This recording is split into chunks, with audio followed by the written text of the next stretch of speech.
Kun reediyoo Afuura Biyyaati. Reediyoon Afuura Biyyaa karaa marsaa intarneetaa saayifana balbal.com torbanitti al tokko afaan Amaaraatiif afaan Oromootiin Afuura Biyyaa kan quba sin qabsiistu madda odeeffannooti. Kun reediyoo Afuura Biyyaati.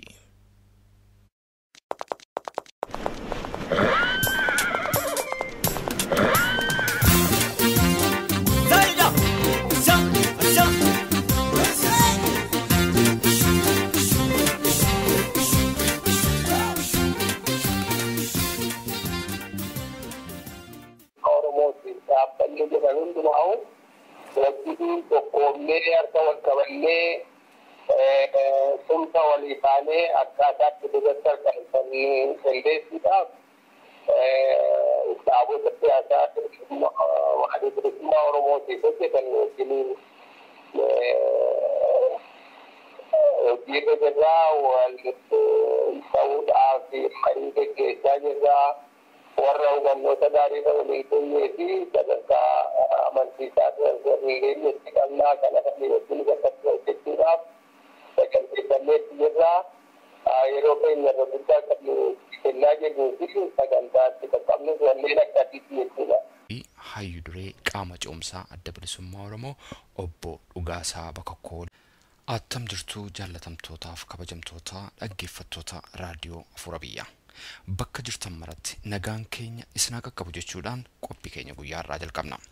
Qophii keenya har'aa keessatti gaaffiif deebii Profeesar Muhammad Hassanii wajjin goonee turre torbee darbe keessatti isinii dhiyeessuun keenya yaadatamaa kutaa lammaffaa har'atti qabannee dhiyaanneerra. Akkasumas immoo gaaffiif deebii hayyuu duree qaama ce'umsaa adda bilisummaa Oromoo obbo Dhugaasaa Bakakkoo waliin goonee kutaa tokkoffaa har'aa qabannee dhiyaanneerra. Sagantaa keenya garuu kan jalqabnu oduudhaan ta'a. Qophii keenya waliin turtii gaarii.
Burjaajii mootummaa wayyaanee hordoftoota amantii Islaamaa irratti raawwatu walqabatee kan ka'e jeequmsii fi hiriirri nagaa Musliimota guutummaa Impaayera Itoophiyaa keessatti ittuma caaliitti fufuunsaa gabaasame. Gochaa mootummaa wayyaanee maqaa shororkeessummaatiin ilmaan Oromoo irratti raawwachaa jiru mormuudhaan Oromootni Torontoo Kanadaatti argaman hiriira nagaa godhan. Poolisootni wayyaanee gaazexeessaa VOA qabanii hidhan. Amma oduu bal'inaan.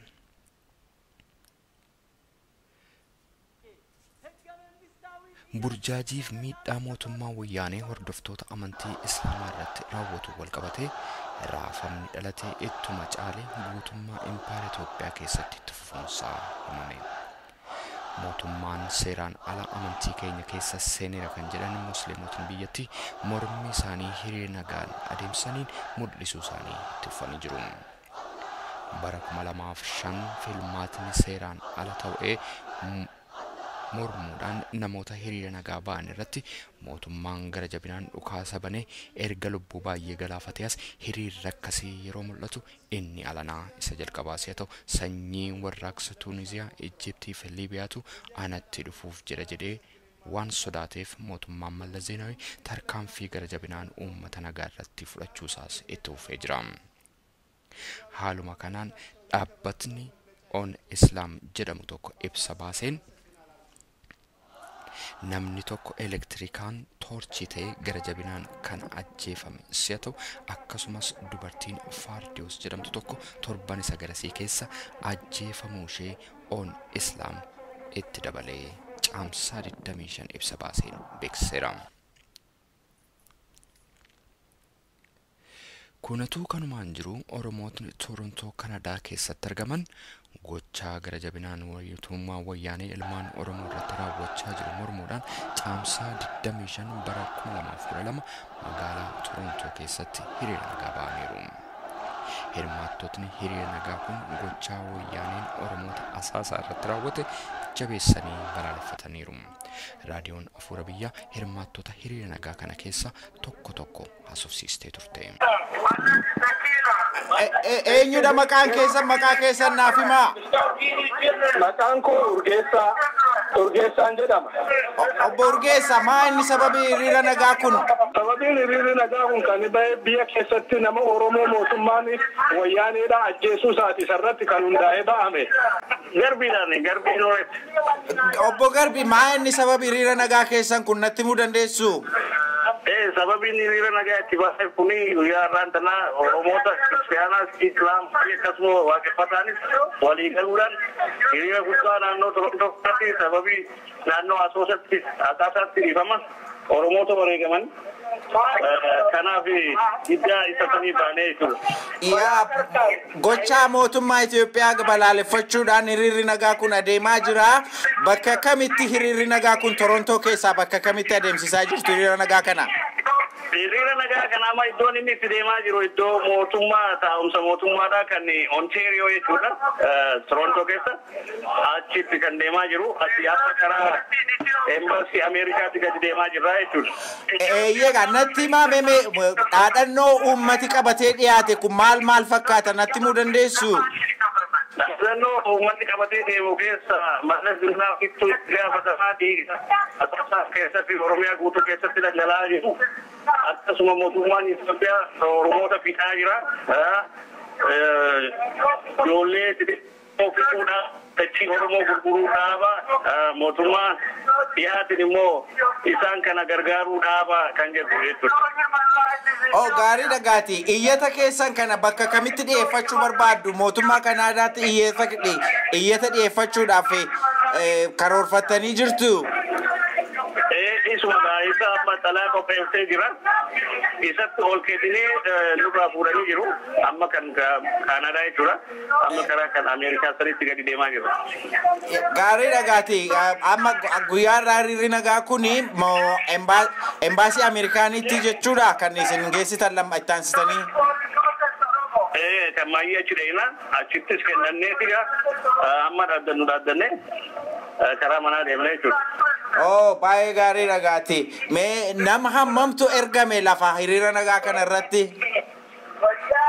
Namni argame maaliif duraan sagantaan iddoo itti qabannee fi amma iddoo itti baane adda ta'e namoonni hedduun wal dadhabee ta'e asii amma gara nama 80-90 akka ga'u jira jechuudha.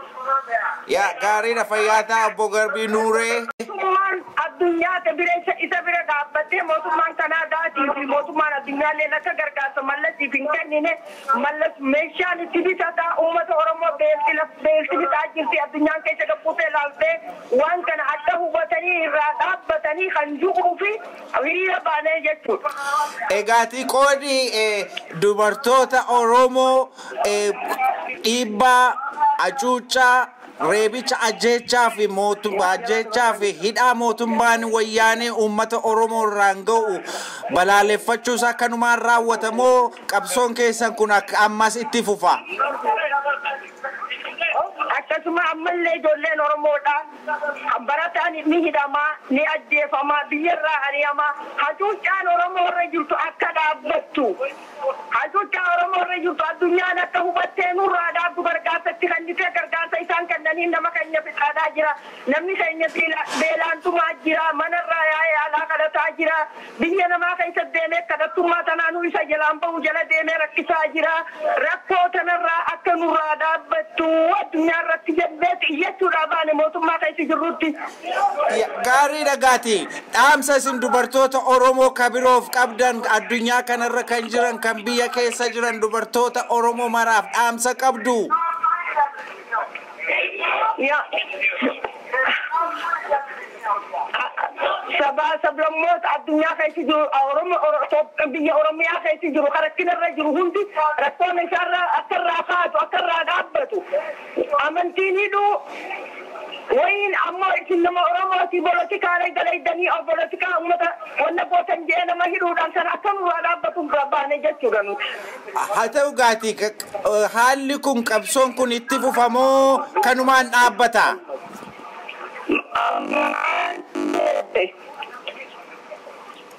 narageessanitu maani aanin dhaga'ama kuno yaa waanin kun qabsoon kun hiriirri nagaa kun Torontoo dhumaan raawwatamoo addunyaa mararraa kan jiran Oromoota hawaasa Oromoo hundumaa biratti itti fufa jettanii yaaddu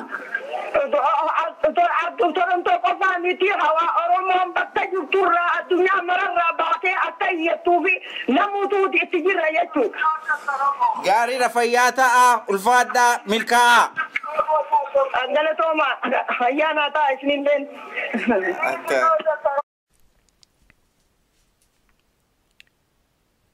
Poolisootni wayyaanee gaazexeessaa VOA qabanii hidhan. Peter Hanlain kan jedhamu gaazexeessaan VOA kun kan inni poolisoota wayyaaneetiin qabame jimaata caamsaa 25 qarqara magaalaa Finfinneetti kan argamtu jeequmsa guddaadhaan kan guutte masgiida tokko keessa seenee turjumaana isaa Simmenye Yikoone nama jedhamu waliin yeroo ba'aa turetti ture.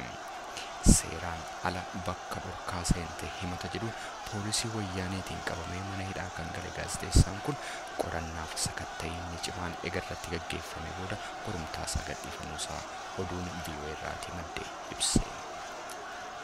Lammii biyya Ameerikaa kan ta'e gaazexeessichi Peter Hanlain kan gadi dhiifame embaasii United States isa Finfinnee irraatii qondaalli tokko mana hidhaan keessa ture erga daawwatanii booda akka ta'es beekuun danda'ameera.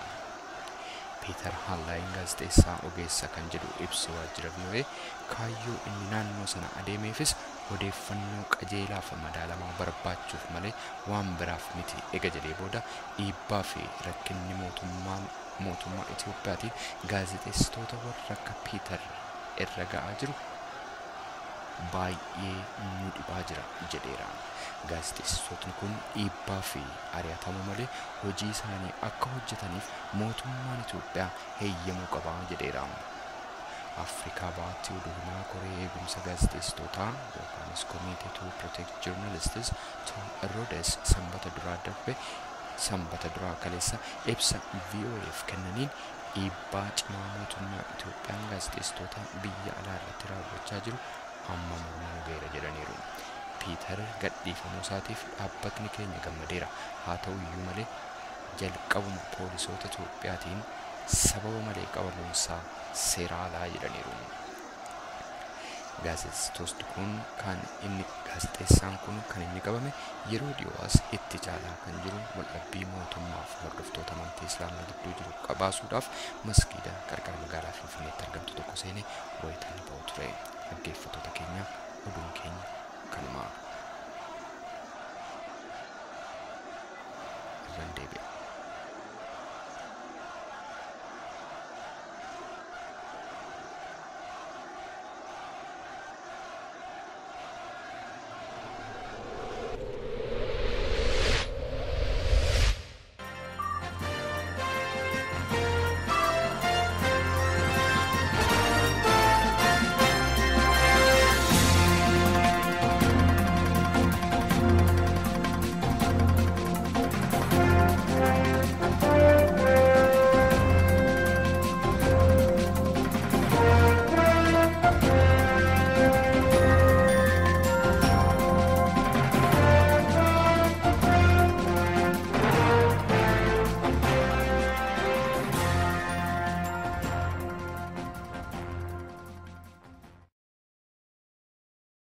haa ta'u gaati yeroo baay'ee barreessitoota Habashaa ammas mooticha Minilik dura akka Oromoon biyyaaf mootummaa mataa isaa hin qabneetti himuudhaan gaaffiin Oromoo inni bilisummaa biyya abbaasaaf gaafatu seeraa ala akka inni ta'e himu kan ragaa seenaa hin qabne akkasumaani dhiphina siyaasaa irraati kan madde jedhanii gaaffii mirgaaf dimokiraatawaa ta'e kana xiqqeessuu barbaadu. Oromoon Minilik dura biyya yookiin mootummaa kan ofii qabaa kan jedhudha gaaffiin kun tokko. Inni itti aanu yoo hin qabaanne illee kun gabrummaa keessa jiraachuuf karaa banaa isa jedhudha inni itti aanu. Biyyooti Afrikaa koloneeffataman hundi duraan mootummaa mataa isaanii qabu kan jedhudha gaaffiin koo. Well, tun gaaffii gaarii namni humaan beene wallaalchi kun gisee takka gaariidha beekta namni humaan beene Oromoon duratti Minilik duratti mootummaan qabne hin qaban tayyattu garii wallaalcharraa garii jibbansarraa taate Oromoon mootummaa hedduu qabdi. Ummanni Oromoo cuftunuu yoggu takka keessaahu zamana Minilik san mootummaa takka jala buluu ture san hin turre ammoo mootummaa adda addaa qabaachuu turan. Fakkii siixannuuf biyya Walloo keessatti mootummaa Oromoo jahaatu ture.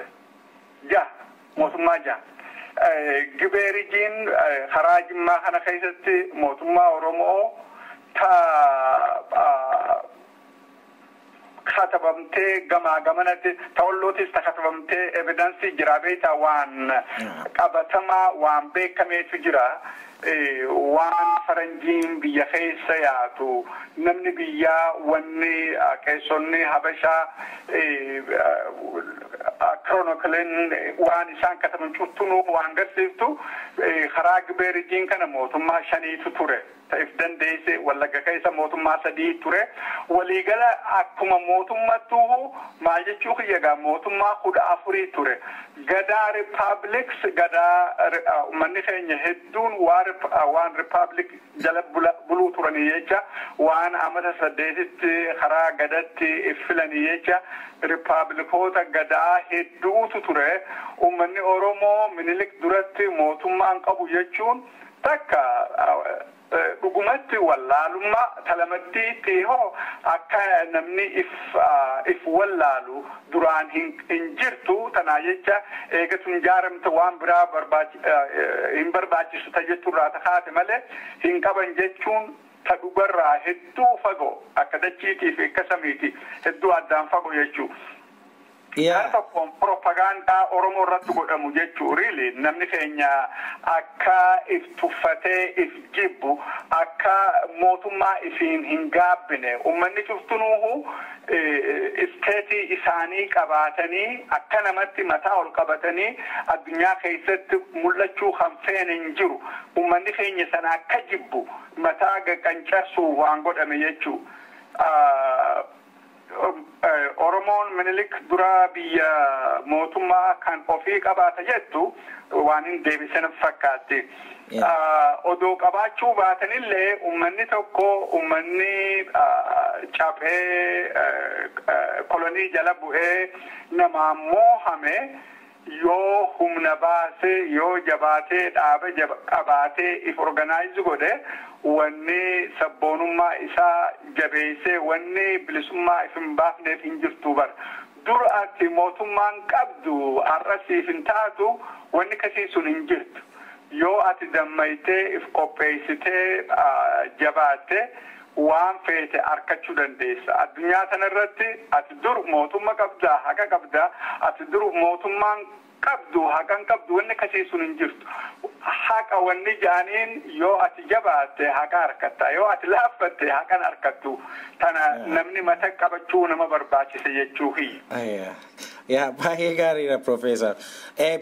Amma moomee biyyoota Afrikaa fi biyyoota Awurooppaa kan wal bira qabnee haa ilaallu. Yagguu biyyoota Awurooppaa ilaalan biyyooti Awurooppaa jaboodha.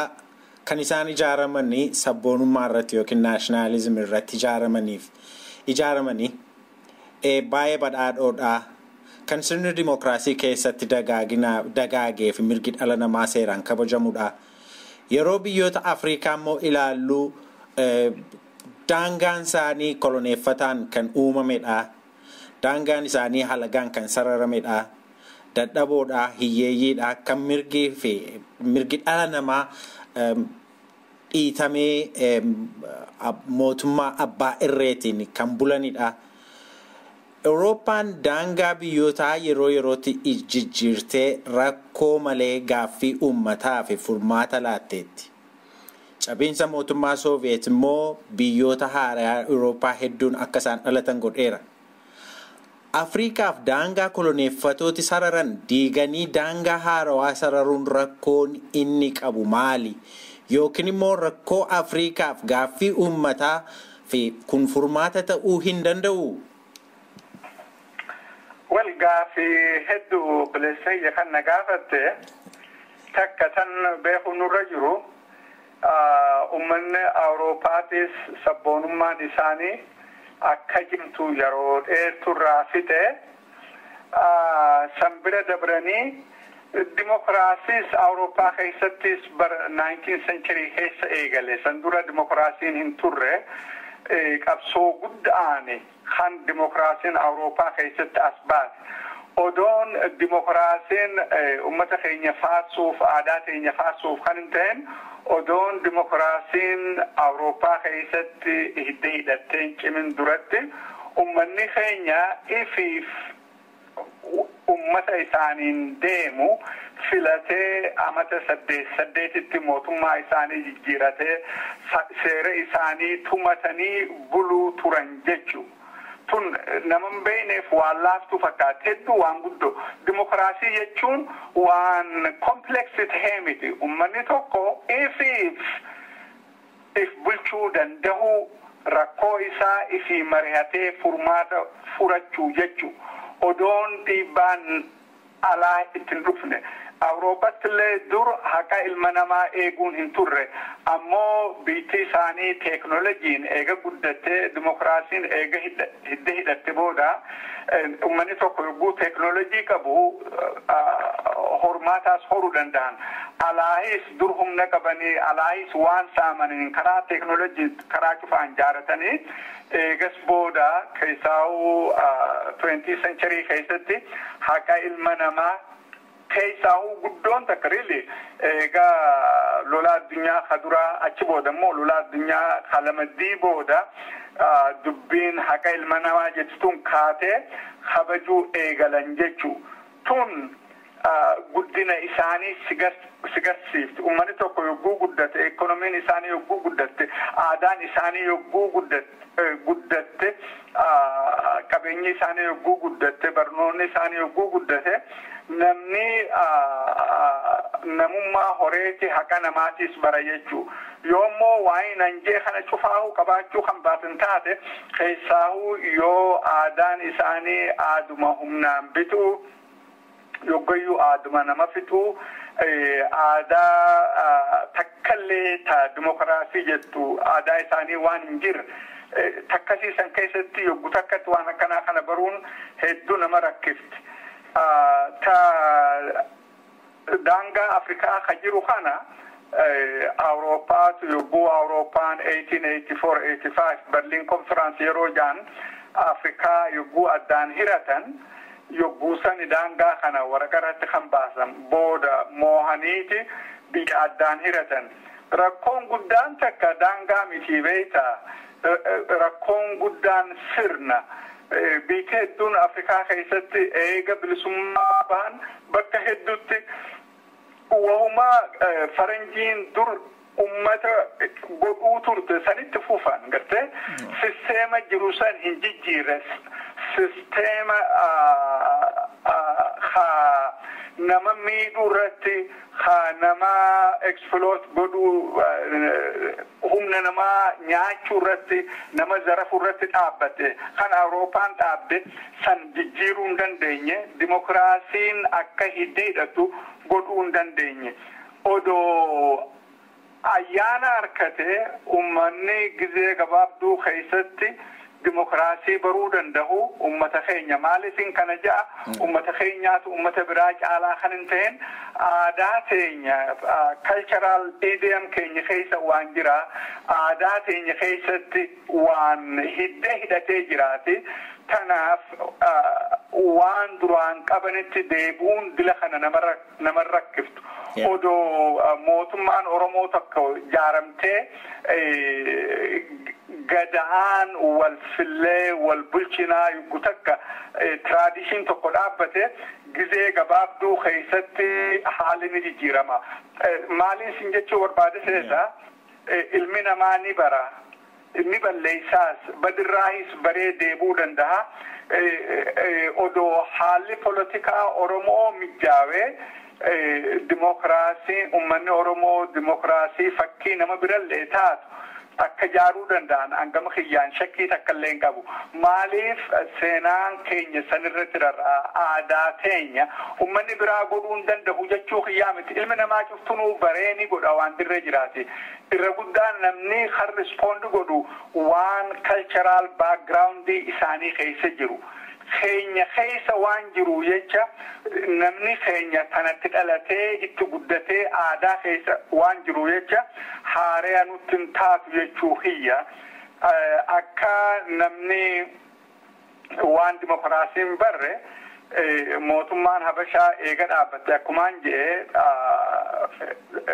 zamana Minilik irraa kaasee hanga ammaa an takkallee mootummaa infact san dura yoo Teewodiroos kan eegaltu taate dura Habasha walitti hin qabajee kakaasi Teewodiroos Yohaannis itti daatee hanga ammatti hanga mallasitti mootummaan takkittiin tahaqa namaa eed ta nama balleessuu malee nama zarafuu malee waa takkallee tagoote ni jirti yoo jedhan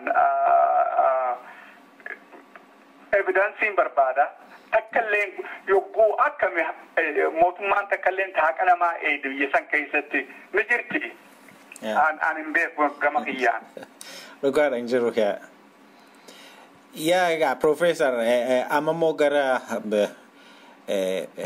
David Sheen isin geessa ambaasaaddarri Ameerikaa Itoophiyaatti ka duraanii David Sheen barreeffama isaa tokko keessatti Itoophiyaa keessatti sirna dimokiraasii ijaaruudhaaf gufuu inni guddaan seenaa darbe of duuba galagalanii ilaaluudha jechuudhaan seenaan akka inni danqaa dimokiraasii ta'e hima.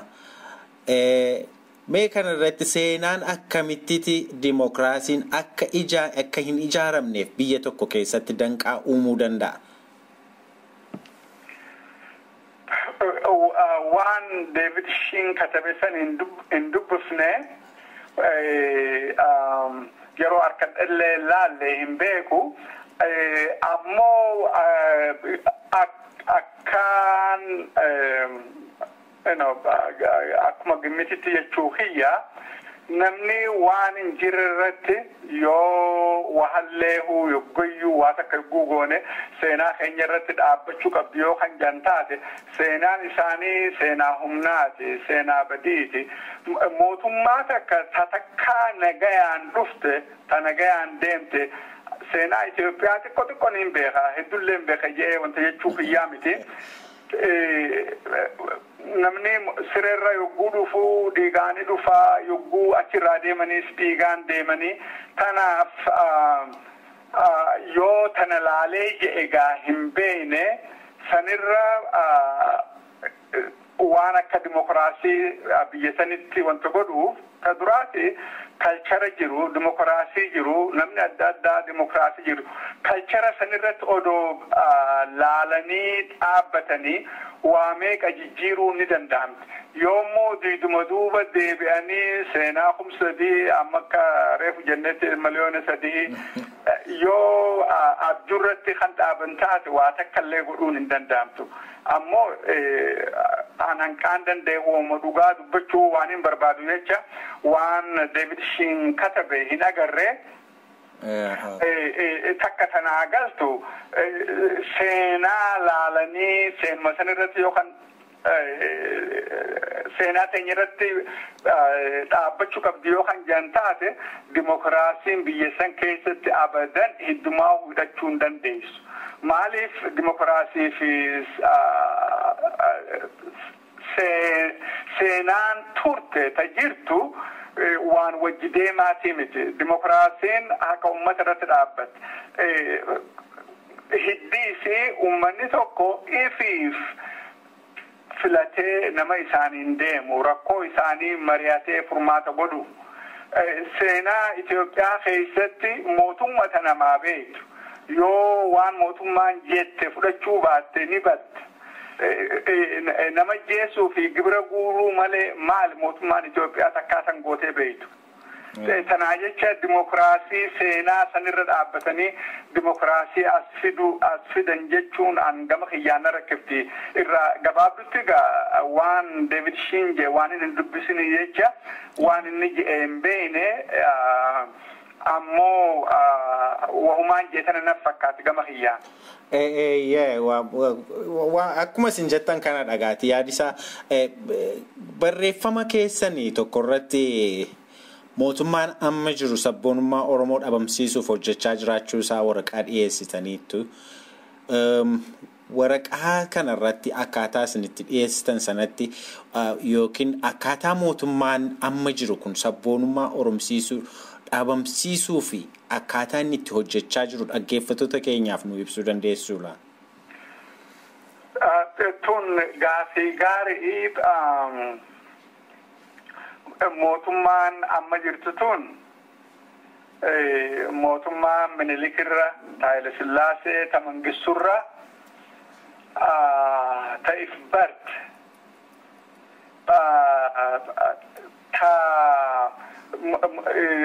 irra sophisticated taate jechuu namni tuffata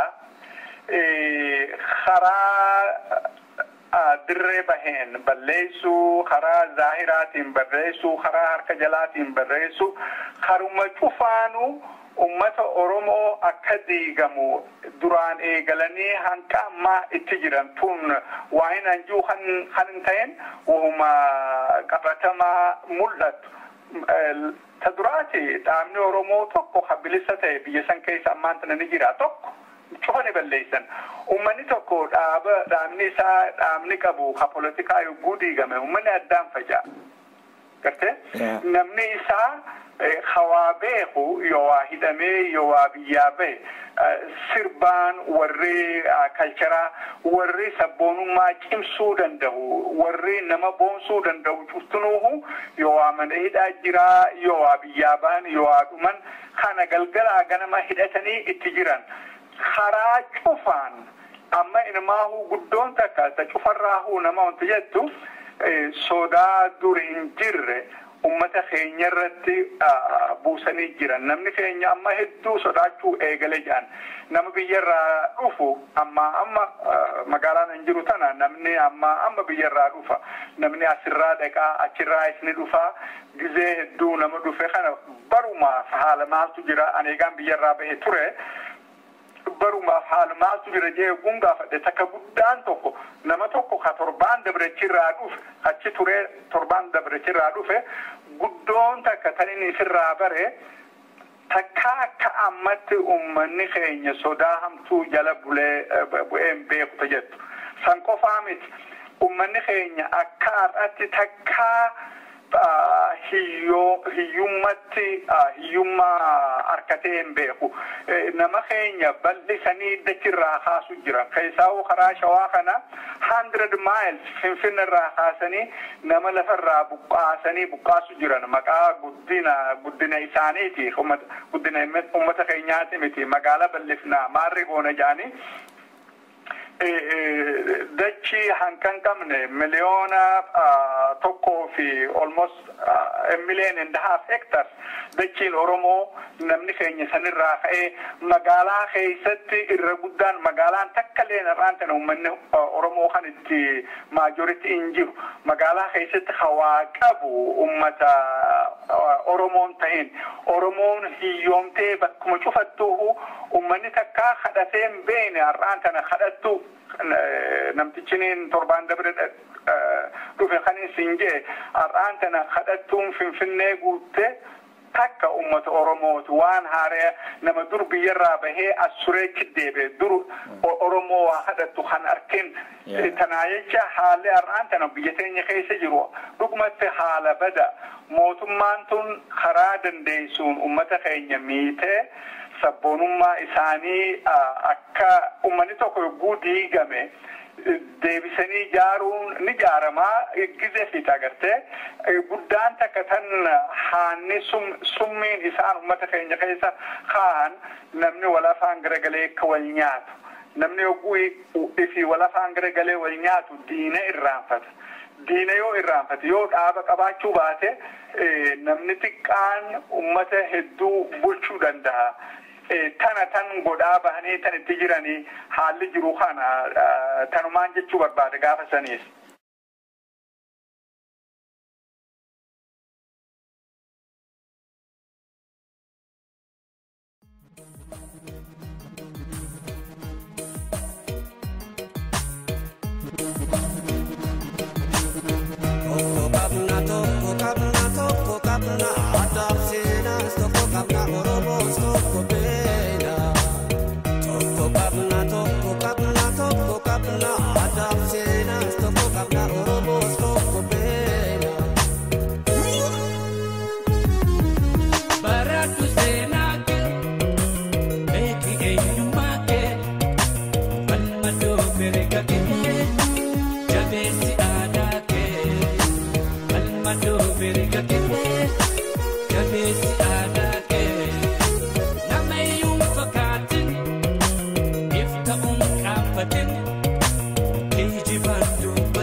Gosa fi kutada wal kodo lakifne Oromo ma kopan yo wari tokome Toko kapuna Toko kapuna Toko kapuna Toko kapuna Toko kapuna Toko kapuna Toko kapuna Toko kapuna Oromo no kuma makala mankabu Sena saso kuma manin kable Gosa fi kutada wal kodo lakifne Oromo ma kopan yo wari tirone Toko kapuna Toko kapuna, toko kapuna, toko kapuna, toko kapuna, toko kapuna, toko kapuna, toko kapuna.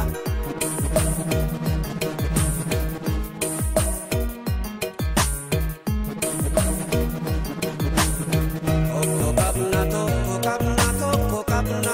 Adam sena, toko kapuna, Oromo toko pena. Toko kapuna, toko kapuna, toko kapuna.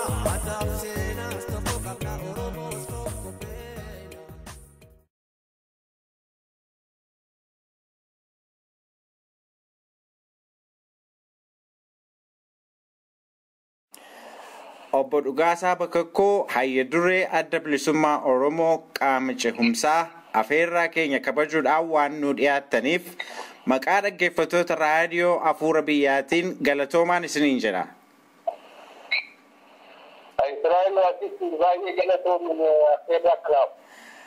Haa ta'u gaatii mee ituu gara gaaffii keenyaatti hin seenin dura waa'ee seenaa keessanii uummataaf dabarsuu dandeessaniif seenaa keessan nu himuu dandeessu yoom qabsoo bilisummaatti dabalamtan maaltu akka isin qabsootti makamtan isin kakaase? Gaariidha. Ani maqaanii falmasitti layaan kanaa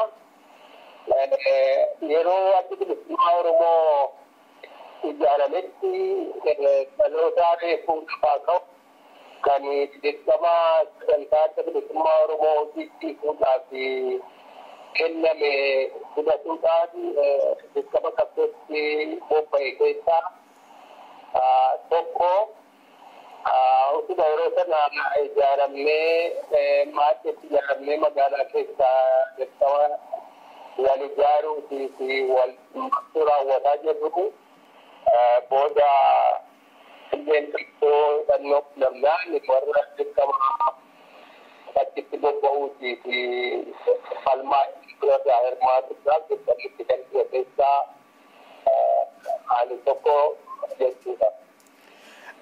Gaarii dhagaati dhaabi isin geggeessitan yookiin immoo dhaabi isin hooggantan sochiin qaama ce'umsaa adda bilisummaa Oromoo maal fakkaata yookiin qaami ce'umsaa addi bilisummaa Oromoo maal hojjechaa jira? Addi bilisummaa Oromoo yeroo dhumaatti kan fuula irratti beekamee hojjetaa jiru hunda caalaa humna qabsoo keenyaa kan haalota haaboo baroota darbaniitiin itti jamee rakkoo mudate walitti dhufuu gurmeessuudhaa fi haadhalaatti qooda kennu gochuudhaatti hojjetamaa jira. Waljajjabeessuu jechuudha. Karaa biraatiin uummata keenya bakka jiru hundumaatti dhaqqabuudhaan gurmeessinee qooda kennisiisuu akkasumas jaarmaa keenya immoo jajjabeeffannee haala keessatti kan qabsiniin tarkaanfachuu akka dandeessutti hojjechuudhaaf hojjetuudha. Ofii keenya bira immoo dabarree qabsoon kun kan barbaadu humna qabsoo Oromoo hundumaa keessattuu warra bilisummaa Oromootiin dhaabbanni jedhan hundumaa wajjiin tokkoomnee harka wal qabannee tumsa walii taanee akkaataatti duratti harkaan qindeessuudhaaf dhaabota siyaasaa maatii bilisummaa Oromootiif hojjetan wajjin hojii irraa wal ta'uudhaaf marii gaggeessaa jirra. Warra hubannoota gaarii waliin kennee fi sadarkaa amansiisaa hiriyyeetti qabnaa kana kan wajjin gaggatti hojjechuudhaaf saganteeffanneetti jirra. Yeroo keenya irra guddaa kan kennaa jirruu fi sagantaatti qaqqabnus wanneen akkasiitti jechuudha. Gaarii dhagaati obbo Dhugaasaa qabsoo bilisummaa Oromoo ABO'n geggeeffamu keessatti hooggana olaanaa fi ajajaa waraanaa ta'uudhaan akka qabsaa'aa tokkootti bara dheeraaf qooda irraa fudhachaa turtaniitu bara qabsoo kanaa hundaa keessatti qabsoo bilisummaa Oromoo injifannoo inni galmeesse guddaan isa kami? Rakkoo yookiin gufuun inni guddaan hoo maali? Bara dargii bara mootummaa cehumsaa ergi mootummaa cehumsaa keessaa bahame hamma yoonaatti rakkoo yookiin gufuu inni guddaan isa kami jettanii nutti himtu? Injifannoo guddaadhaa kan jedhamu bara qabsoo yeroo duraa kana rakkoo guddaan namni bakka jirutti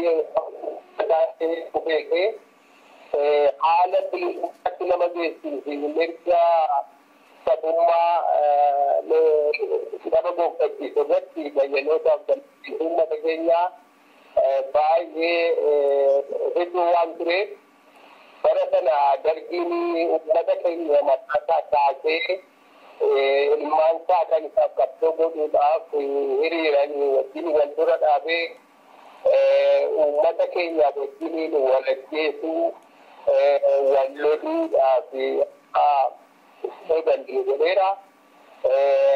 Yeroo duraa kanatti uummata keenya qabsookeessu dura yeroo waggootatti lakkaa'aman fudhate Oromummaan maalii Islaamummaan fi Kiristaanummaan maalii jechuudhaaf uummata keenya ani Islaamaa gosa xixiqqoo qabnu ofiihamuurraa ani Oromoo akka inni jedhu isa gosti yeroo inni uffate ulfaataadhaaf rakkoo qabdoo keessaa tokko ta'e garuu irra aanamee uummanni keenya yeroo ammaatti bayyanoota guddaa siyaasaatti gara mirga isaatti qabaatuun isaa injifannoo guddaadha kun guutamee jennaan inni kabira wajjin waan rakkoo guddaa qabu jechuun isa kanatti akka tureetti bilisummaa Oromoo uummata keenya keessatti kana uumee bayyanachiisee har'a bilisummaan isa qabu malee sadarkaa amansiisaa fi sadarkaa nama gammachiisu irra gaafameera. Injifannoo guddaan tokko kana qabsoo kanaan yeroo adda addaa deddeebi'amee akkuma himamu afaan keenya sadarkaa itti qabu irra ta'ee raajii hojjetamaa fudhatamaa jaallatamaa jira qaanfatuun hin jiru. Maqaan biyya keessaa beeksisa bira darbamee daangaan itti tolfamee hundinuu akka dhaloota haaraan dhalataa jiru oomisha Oromiyaa jedhamu injifannoo guddaadha. Kana achittis egaa qabsoo bifa adda addaatti karaa siyaasaatiin, karaa hidhannootiin, karaa dippiloomaasiitiin hidhannoon iddoo barbaadameetuma hiriyyoonni tuffatamee gonfatamanii kun injifannoodha jechuudha. Karaa isaatiin rakkoo tuffatuma jechuudha. Bilisummaa Oromoo yeroo jalqabaa ijaarame sanatti nuti dhalootni keessa ture sagantaa yeroo sanatti nuti keessaa fudhatanii turre warra sagantaan sun itti kennamu buqqee uummataan galu kan bittinneessu kan ofii wal barsiisaa warra kaayyoonnis ta'ee bakkiin turre. Yeroo sanatti sagantaa lafa bilisummaa Oromoo ifaadhaaf qulqulluu ture walgahii tokkollee hin turre hundinuu itti gaggabee jalqabee hojiitti fuudhaaf sagantaa sanarraati innis egaa bilisummaa uummata Oromoo fi walabummaa biyya keenyaa argamsiisuu qabdu kan saala harrata kan afaanis nutti himame kan nuti dabarsinee namatti himuu caalaa ibsamannee hojjetaa turre kan argitee ukkenniisa olaan kan namni wareegamuudhaaf qophii ta'ee irraa hirmataa ture waan akkasitti tarii warra yeroo sana wuutenan keessaa namni yaada adda addaa mataatti qabaatee mormee yookaan deeggareera ta'a. Miseensonni adda bilisummaa Oromoo yeroo sana turamtti uummata keenya illee kan oduun yookaan ergaan waan kan dhaga'e sama sana boodaa kana namoota tokko odeessan yookaan buufan kana dhaga'amee argamee yaadumti isaallee tolfaadhaan lafa galchalallee dhoofamee hin beekamu ture. Utuu akkasii jedhee waan irraa adda bilisummaa Oromoo irraa filatti jiru. Dhaabbii wal fakkaataa kan qaban dhaabonni hedduun ibsanii yookaan namni sanatti makamaa yookaan immoo Inseetu qabxoo irraa ta'aa ture akkasiin ture egaa kanaaf yeroo sana haalli ture tokko kana namni kana irratti dhaabbii fudhatuun ta'anii kenniisa olaanaa ta'anii dirqamee itti kennamu gammachuudhaan kennamu warra kootiifaa dirree dhaquudhaaf dirqamee yeroo kennamu falumaaf fudhatamuudhaaf gaarifamuudhaaf gammachuudhaan itti bulaa yaakoo firakoo hin jennee namuu qabxii qilaadhaa fi dhiqatiyyatti ilmaan Oromoo hedduu wareegama olaanaa hanga nutti kumaataman na ilaqaamu wareegama uummanni keenya qeensaa lamanni gadi barbadaa'e bakkaagaa dimokiraasii Itoophiyaa dimokiraatis saboota biraadhaafis yeroo lolla Oromoo qofa ittiin amma as barbaa'aa jiru kun gaazuma haaraa guyyaa keessa dhufeedha. Yeroo ammaatti rakkoo jiran keessaa akka tokko ta'ee kan mul'atuu fi uummata Oromootiif qabsaa'ota afanfaa jecha waan jiruu fi qabsoon irratti godhamu keessaa tokko. Kanaaf haalli yeroo ture kana fakkaataa jechuudha. Inni bara mootummaa cehumsaa keessa turtanii rakkoon isin mudate rakkoon dhaabicha mudate isa kami jettanii nu himuu yaaltu laa? Rakkoon bara mootummaa cehumsaa sana keessa mudate inni guddaan yeroo sana nuti qofaatiin garbii hanga nuti caalaadhatu baay'ee nuti jejjere kanaafuu yeroo sana guddaa baadiyyaa Oromiyaa keessa lafa gammoojjii keessa humni keenya guddaan ture baddaadhaa fi lafa magaalota gurguddoo karaatti deddeebi'atutti humnuma jajjabiitii fi lakkoofsaan xiqqaa ta'ee biyya keessa miidhagina tarkaanfii filatu qofatti ture. Humni guddaan gara boodaa baadiyyaa keessa ture. Yeroo dargiin yaadee kufu kana baadiyyaa kana keessaa of ijaarree lafa gammoojjii kana keessaa of ijaarree karaa guddaatti ba'uun magaalota gurguddaatti ba'uun yeroo torban faadhaa oolu fudhatan jechuudha. Kanaaf hanga kana keessatti warri TPLF immoo illee seenanii yeroo isaa 24tti lafoota Oromoo hedduu keessa qaxxaamuranii hanga karaa ba'aatiin hanga Jijjigaa ga'uu carraa argatanii turanii. Nuti kana hundumaa sinuuf qixxeessuudhaaf yeroo sanatti qabeenya dargiin qilleessee biraa deeme waan irraa boojii yookaan immoo lafatti gannatti hanga tokko bu'aa qabsoo Oromootiif hojjechuun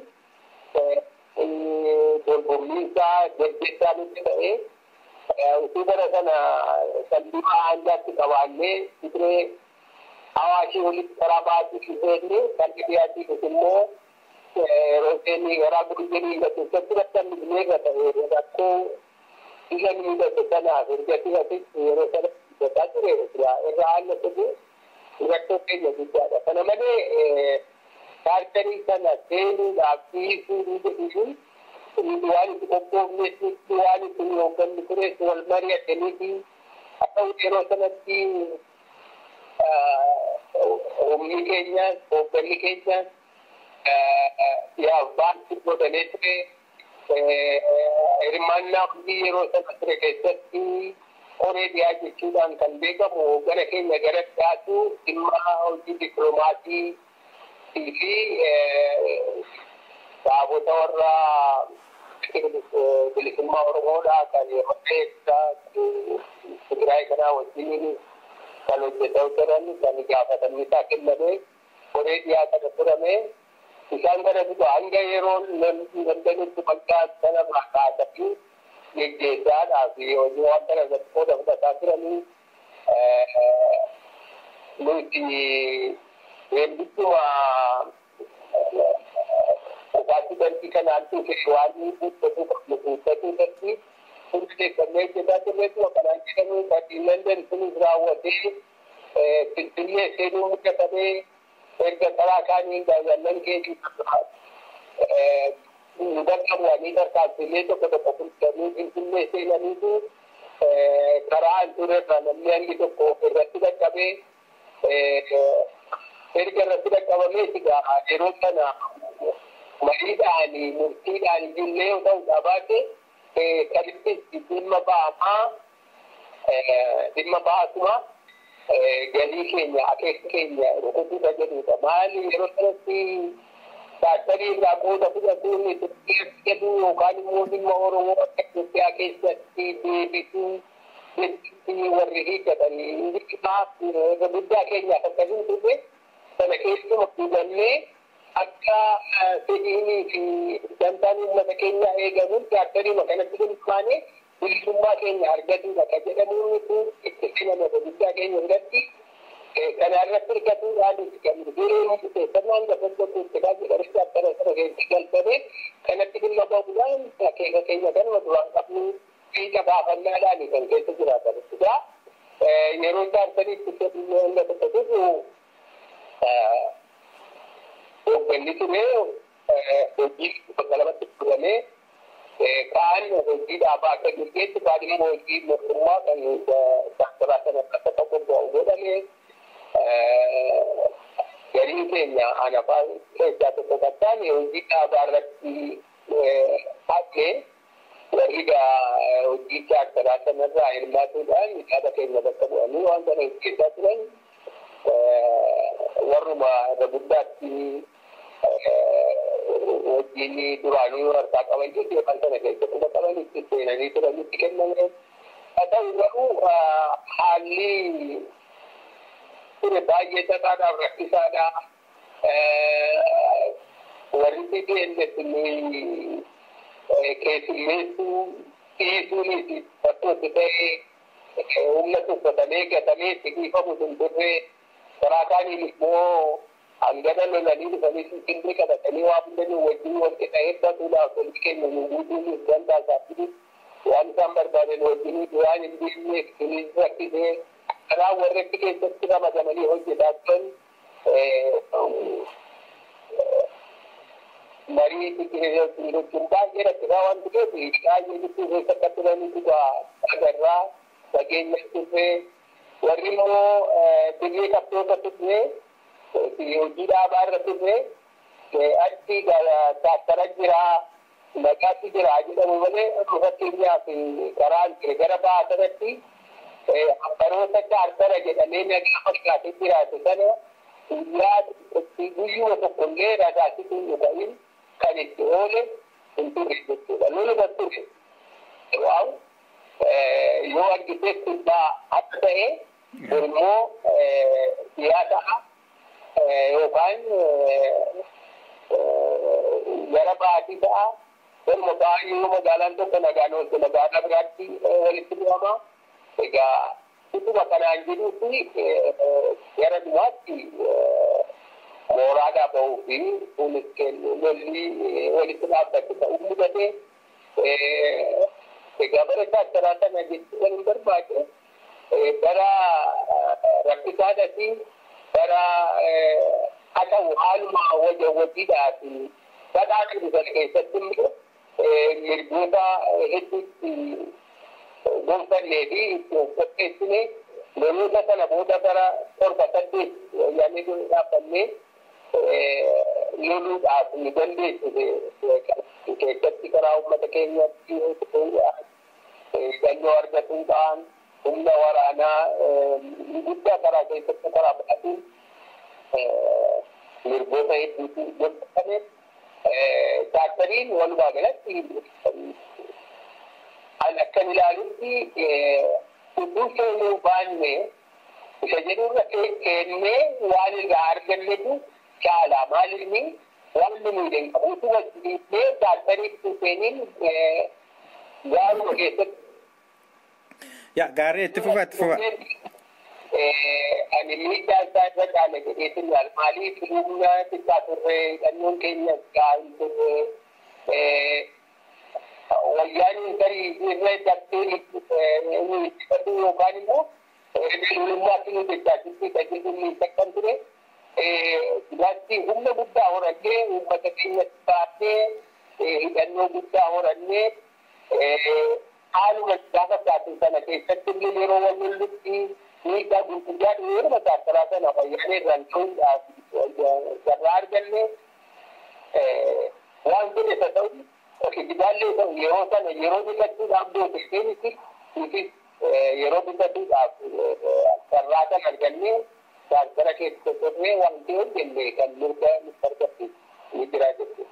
Karaa biratti mooraa galuu irraa ba'uutu waraanni mooraa galuu ni jedhu akkuma siree jedhe waa hedduun murtiidhaan marii hoggana olaanaatiif waan godhame miti irratti wal quba qabaatti walitti kuutuu kummaa godhama jechuun walirra ilaalu haafu malee wanti maddaan godhame ni takkata. Irra guddaa waan taatanii keessatti furdaa ture nuti akka uummata maddaa ilaalu jirru reediyoon mafaarraa miidiyaa mafaarraa dhageenya wanti achi haasa'amuu fi underground humna jechuun hojjetamaa ture walirraa faallaa waliin hubachuu irra guddaa gaafa jechuun qamaa ture wanti tokkittiin jechumaatti hundumaatti boola walitti bannee haala dhaabbataa ta'e waldolaa ta'ee jedhame malee wanti barachaa karaa godhamaa ture wanti guddaatti walitti qabamu hin turre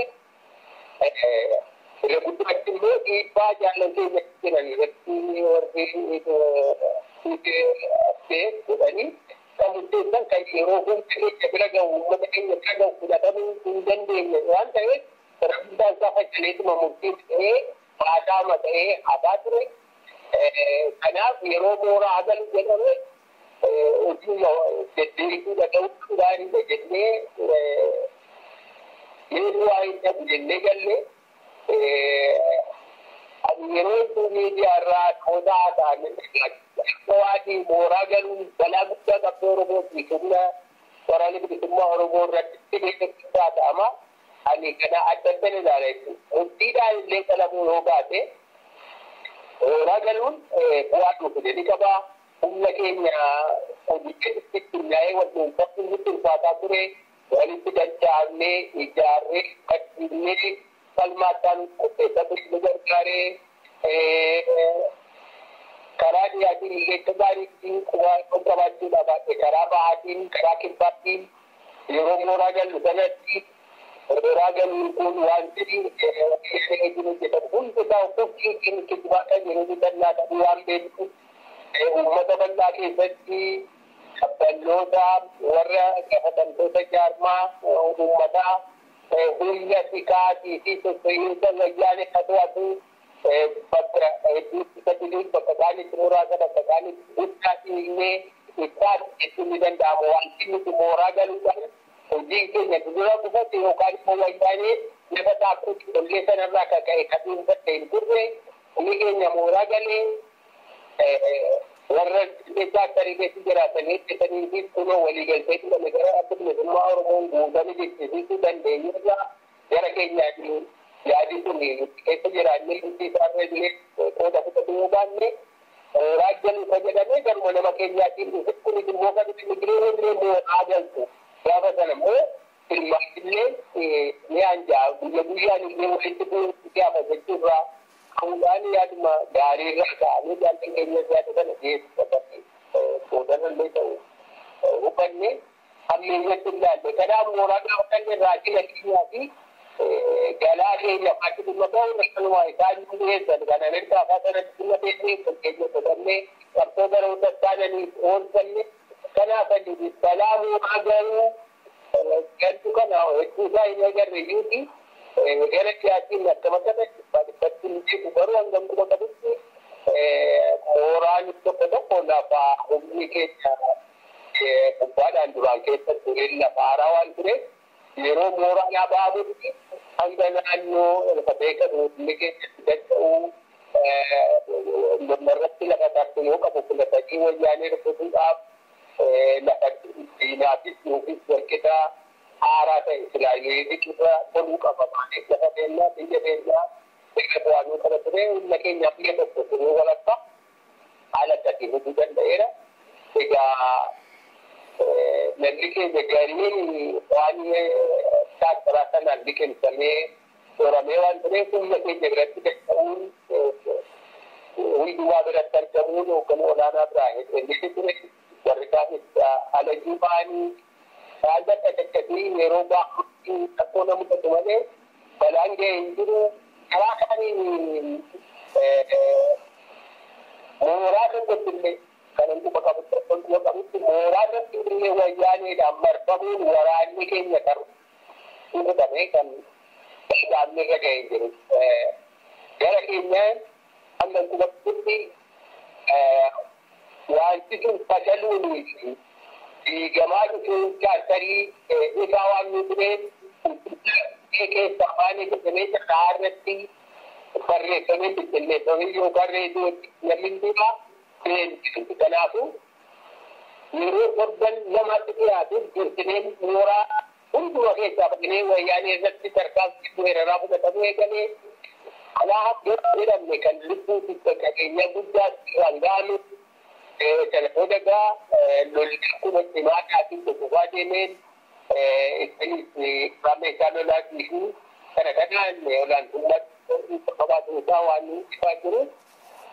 Qabsoon keenya bifa lolaatti yookaan immoo ofiisaa qabsoo dheeraa gochuudha haala dandeenyetti hojjechuutti hanga deebitutti kan distinii salphaatti godhan. Mooraa tokko keessatti illee waraanni bilisummaa Oromoo fi lafatti qabame yookaan marfamee itti kanatti fayyadu. Kanaaf egaa mooraa galuun kunis waan guddaa dhufuufi waan inni garii isaa buqqifne yoo qabaachuu ni danda'a. Abaluun sana godhee isatti abatmoo kana keessaa argamu qabdu waan jedhamu jiru.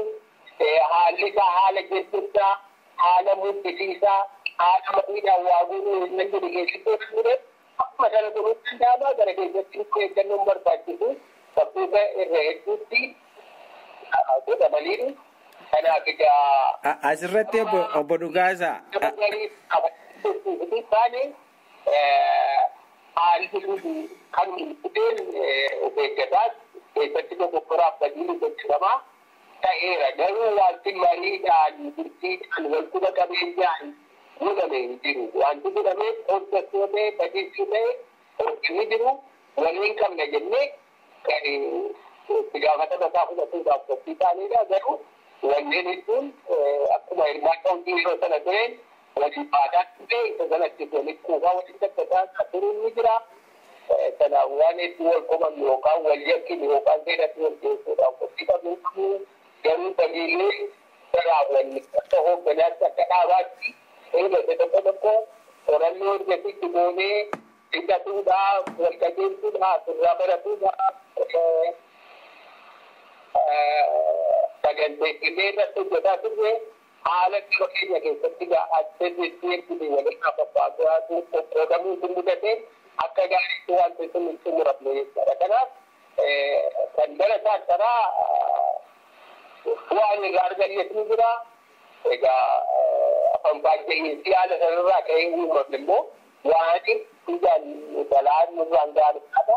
Afaan baay'ee uume akka namitti hubatee bilisummaan baaneerra dhumateera qabsoo baay'ee namni of daguu ergasii eessuleemmoo yeroo qabsootti dadhabu akka gaariitti beekamu muuxannoodhaan of kenniisaa hiruudhaaf qabsaabuudhaaf hayyennuu uumamuudhaatiin saassadii balaa nurraan ga'eera jennee dubbachuu dandeenya.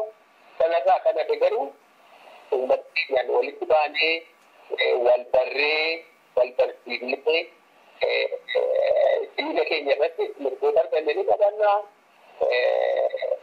Hundumaa caalaadhaa waan lubbuun jedheen keessaa yaadatu eegaliinsa kanarraa akka ka'e yeroo dureessi deebinu humni silaa qabsoo guddaa godhuu danda'u biiree duraan gada dhaabbatuu danda'u dafee hiikamee yeroo sana keessatti humni duraan baadiyyaa turee kananiidhaa fi jireenya saqataa fi waan tokko tokko hin beekne magaalatti ba'ee yeroo jedhu uummatatti yeroo boqomutti waayyuu hiikamee daamulee hidhatee haalli duraan ture kan qabsaa'ummaa jijjiiramuun falmaa wajjinee hedduu goone irratti dhiibbaa karaa lolaatiin karaa qabsoo biraatiin yoo ga'e kana namni keenya inni haala hiikaa ture jechuun gara barbaachisu biyya keenya qopheeffatanii inni daamuudha kana caalaan ni beera.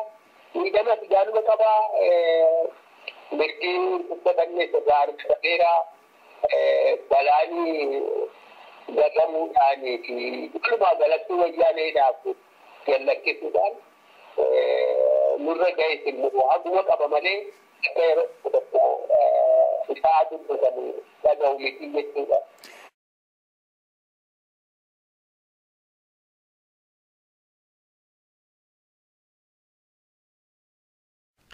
Dhaggeeffattoota keenya qophiin keenya har'aa kanuma.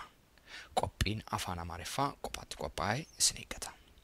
Waa'ee sagantaa keenyaa yaada yookaanis gaaffii yoo qabaattan nu barreessaa. Iimeeliin keenya contact@seyfanabalbal.com. Fuulli intarneetaa keenyaa immoo www.seyfanabalbal.com. Hanga sagantaa keenyatti aanutti walitti deebinutti torban gaarii isiniif hawwina.